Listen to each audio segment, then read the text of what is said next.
네. 이번 주말부터 설 연휴가 시작됩니다. 우리 공직자 여러분들은 설 연휴가 기대가 됩니까? 제가 말씀드렸죠.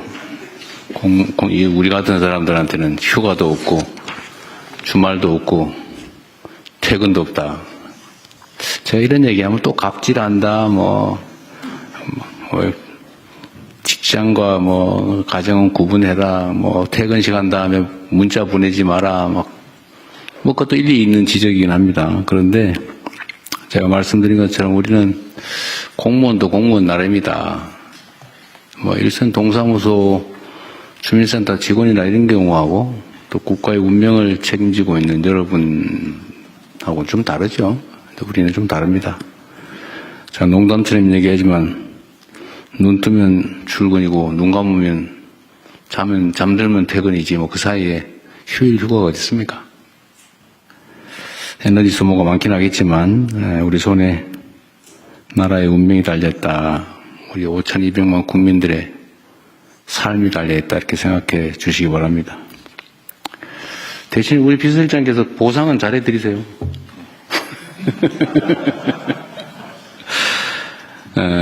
어제 충주에 가서 그냥 드림 사업을 돌아보고 또 시장에서 우리 국민들께서 어떤 상황인지를 조금 들여다봤습니다. 그냥 드림 사업은 일부에서 우려하는 것과 달리 취약계층의 최소한의 안전매트로서 그 역할을 충실하게 잘하고 있다라고 확인하게 됐습니다. 일부에서 처음 이 사업 시작했을 때 벤츠 타고 와서 다 집어가면 어떡하냐 이런 걱정들을 했는데 현장에서 그런 상황은 전혀 발생하지 않았다고 합니다. 다양한 복지 체계를 우리가 가지고 있지만 그러나 그럼에도 불구하고 발생할 수 있는 사각지대를 보다 촘촘하게 메우기 위한 취지인 만큼 꼭 해당 지역 주민들이 아니더라도 차별하지 말고 다 지급해 주시라 이렇게 말씀을 드렸습니다. 이것도 아예 정부 차원에서 방침으로 그렇게 정해 주시면 좋을 것 같아요. 외국인이든 그 지역에 안 살다가 지나가는 사람이든 또 주민등록이 말소된 사람이든 굳이 이걸 차별할 필요는 없을 것 같습니다. 이건 복지정책이라기보다는 최소한의 생존 조건을 만들어주는 거니까 지역 차별할 필요는 없을 것 같습니다. 그리고 시장에 갔더니 우리 국민들께서 여전히 물가 걱정 또 매출 걱정을 많이 하셨습니다. 역시 주식이나 이런 데에 대한 관심도 많으신데 그게 아직 현장에 많이 전이되지는 않는 것 같습니다. 어제 민생물가 특별관리 TF가 가동됐습니다.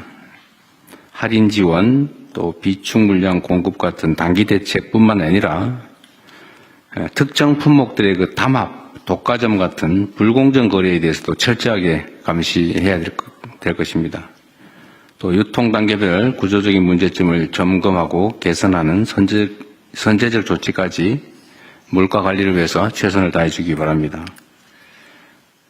그리고 전에 한번 국무회의 때 제가 지적을 했던 것 같은데 이제 물가 관리를 위해서 할당 관세, 그러니까 특정 품목의 관세를 대폭 낮춰가지고 싸게 수입해서 싸게 좀 공급을 하라고 했더니 그 허가받은 업체들이 싸게 수입해가지고 그냥 정상가로 팔아서 물가를 떨어뜨리는 데는 전혀 도움이 안 되고 오히려 국민들 세금으로 부당하게 이익을 취하는 경우가 있었던 것 같은데 어떤 정책을 할 때 이런 틈새, 악용의 소지를 철저하게 봉쇄하고 또 실제 그런 일이 벌어지면 엄정하게 책임을 물어서 다시는 그런 일이 생기지 않게 조치해 주시기를 바랍니다.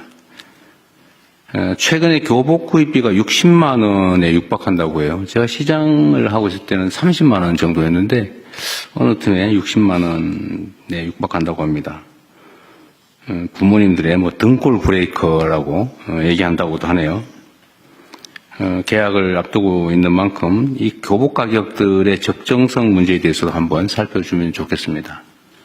대체적으로 해외에서 수입하는 것들이 많은데 그게 그렇게 비싸게 받는 게 온당한지 또 만약에 그런 문제들이 있으면 이걸 어떻게 대책을 세울지 한번 검토해 주시기 바랍니다. 제가 그 생각도 했었는데 교복 생산자 협동조합 같은 걸 만들어서 어차피 대부분 교복을 무상 지급하고 있는 상황이라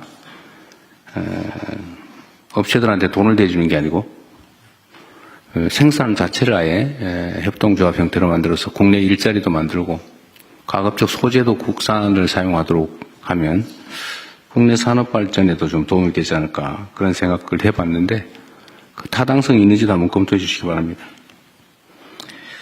자주 말씀드리는데 국정의 제1원칙은 국민의 삶을 바꾸는 것입니다. 그리고 정책 성과는 국민의 삶 속에서 현장에서 비로소 확인되는 것입니다. 물가관리 담당자들은 책상에서 통계로 보고받는 것도 중요한데 이를 넘어서서 직접 현장에서 확인해 주시면 좋겠습니다.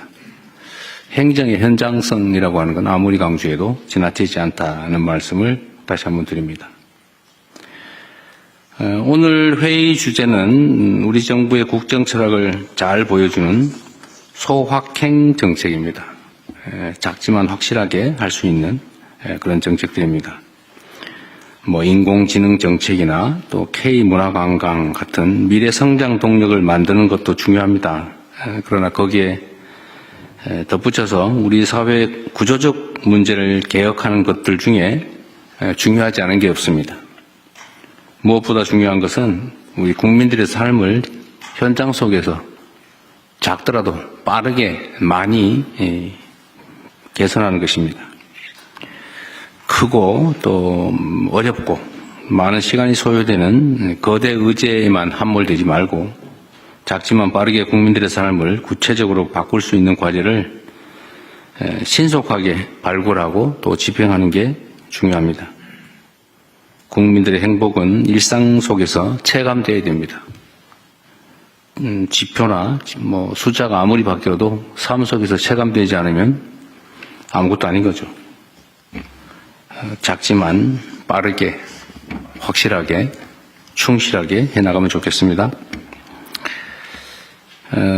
명절인데 공공서비스가 원활하게 작동하도록 많은 것들을 챙겨야 합니다.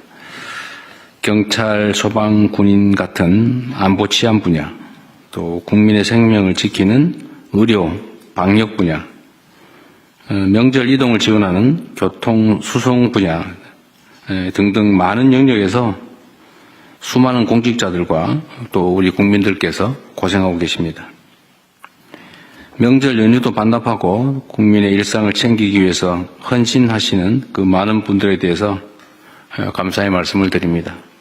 우리 사회는 겉으로 보면 여러 가지 문제들이 있어 보이고 부정하고 부조리한 것들이 많아 보이지만 또 자세히 들여다보면 보이지 않는 곳에서 자기 본분을 충실하게 이행하는 훌륭한 분들이 압도적으로 많습니다. 그래서 우리 사회가 발전하는 거죠.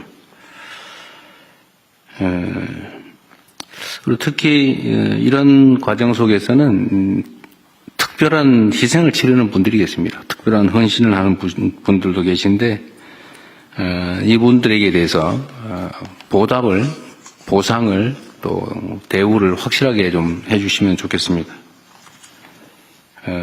어려운 시기이긴 한데 우리 국민 여러분께서도 이번 명절은 좀 희망적으로 행복하게 보냈으면 좋겠습니다. 네, 새해 복 많이 받으시기 바랍니다. 고맙습니다.